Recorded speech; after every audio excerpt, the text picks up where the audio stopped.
I'm Michael Voltaggio. Welcome to Top Recipe, presented by Truvia Sweetener.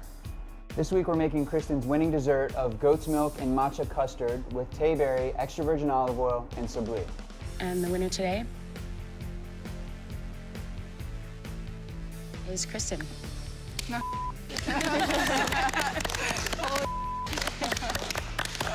Thank you so much. Back to back. Thank you. Thank you. First thing I'm going to do is get my custard started. Now I'm going to start to warm my goat's milk, and we're going to make an infusion of sage into the goat's milk as well as matcha tea.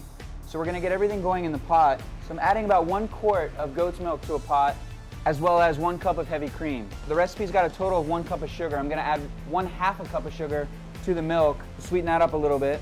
We're going to turn this on and bring it up to a simmer. While that's coming up, I'm going to take the remaining sugar and mix it into 6 egg yolks. What I've got here is 4 sheets of gelatin. Now gelatin is, in this state, in the dry state, needs to be hydrated. So what we're going to do is bloom this gelatin. What I mean by that is we're going to take a little bit of ice water and add our 4 sheets of gelatin to the ice water. Now there's no set amount of ice water. You just need enough in the bowl so that the gelatin fits into it, and you're going to leave it in there until it gets completely soft. Once it's completely soft, we'll squeeze the water out of it and we'll fold it into the mousse at the end. We're going to add 3 or 4 sprigs of sage to the cream. We're cooking it into the cream, so you get the flavor of the sage cooking into the cream while it's coming up to temperature. And at this point, we can also add our matcha, our green tea powder. So I've got 2 tablespoons of matcha that I'm going to add to the goat's milk and heavy cream mixture. And you just stir everything into the pot to start that infusion of the tea and the sage and everything into the goat's milk and the heavy cream. We're just cooking this up to a simmer. So at this point, we're going to start tempering in our egg yolks. So if I were to take all of this egg and just dump it in here, you'd end up with scrambled eggs inside. But by taking a little bit of this liquid and tempering it into our egg yolks, it prevents the egg yolks from overcooking before you get that nice nappe or custardy consistency that we're going to be looking for. So now we can start whisking the egg mixture back into the goat's milk and cream mixture. And notice by doing that, there's no clump of egg or anything like that in the pot. The egg's not cooking, in little clumps in the middle of the custard. It's all cooking together, almost like you're making a pudding. So now we'll continue to cook this until it becomes nappe. Now what that means is nappe basically means to coat the back of a spoon. So you'll just cook it until, right now if you run your finger, it's still liquidy on the back of the spatula. We're going to cook it until you can run your finger down and have a clean line on the back of the spatula.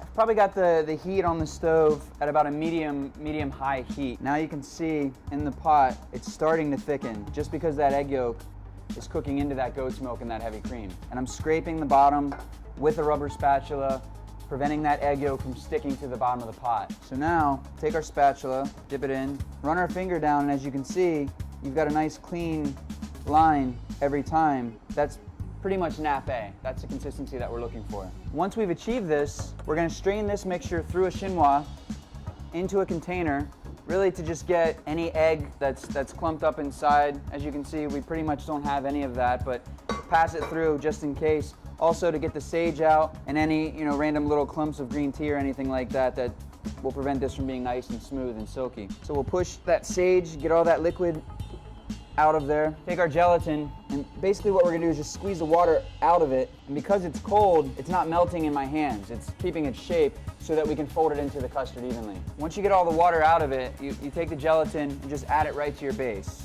We're going to fold that in just until the gelatin melts. I'm not using a whisk at this point. I'm actually using a spatula because what I don't want to do is whisk a bunch of air into it. Once the gelatin has hydrated into the mixture, you can pour it into the molds. What I've got here is a bowl, and I'm going to use a ladle and just scoop out some of this mixture into the bowl, place it into the refrigerator to allow the egg yolks and the gelatin to set up in the custard. So this is about 1/2 cup of that mixture. And we're just going to pour it into the bowl. I probably have enough here to make about 6 of these.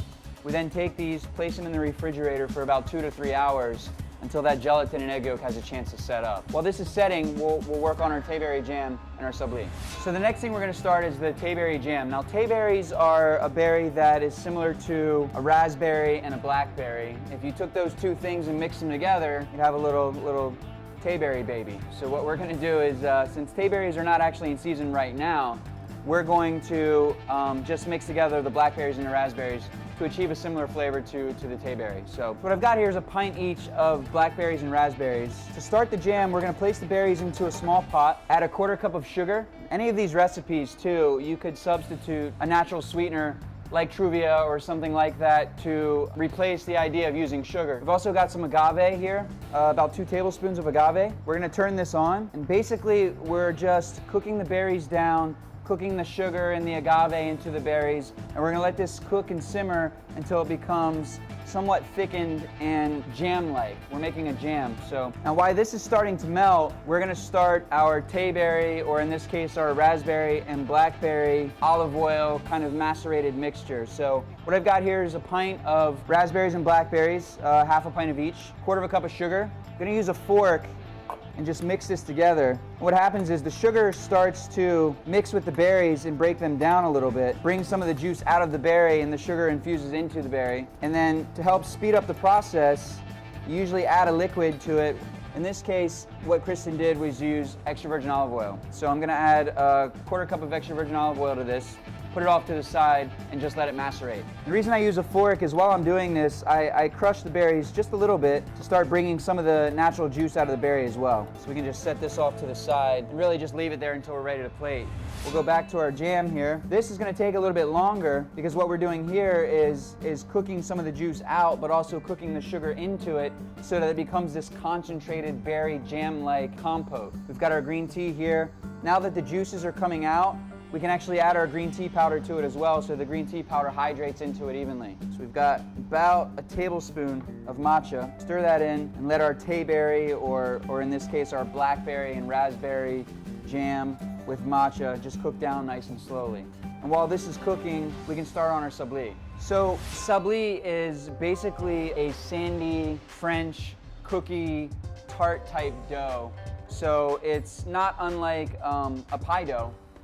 In this case, it has a little bit more fat, and in this particular recipe, what Kristen's done has substituted the regular flour for potato flour. So I've got half a cup of potato flour. I'm gonna add that to the bowl.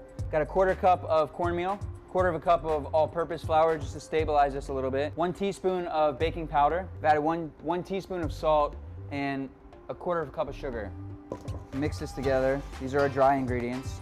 I'm gonna add to this 2 egg yolks, 1/4 cup of goat's milk yogurt, 3 tablespoons of extra virgin olive oil. We'll start to work this together a little bit before we add our butter to it. And again, we're just trying to create a sandy, crumbly type texture.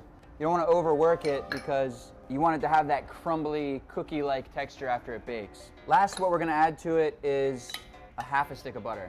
At this point, you can pretty much just stick your hands in there and work it together until it's this crumbly, sandy sort of mass of ingredients. Much like you're making like a cobbler topping or a crumble topping. It's basically the same idea with this sabli. And again, I'm not pressing it together really, I'm just allowing it to clump up in there so that when we bake it off, it maintains this crumbly, sandy sort of texture.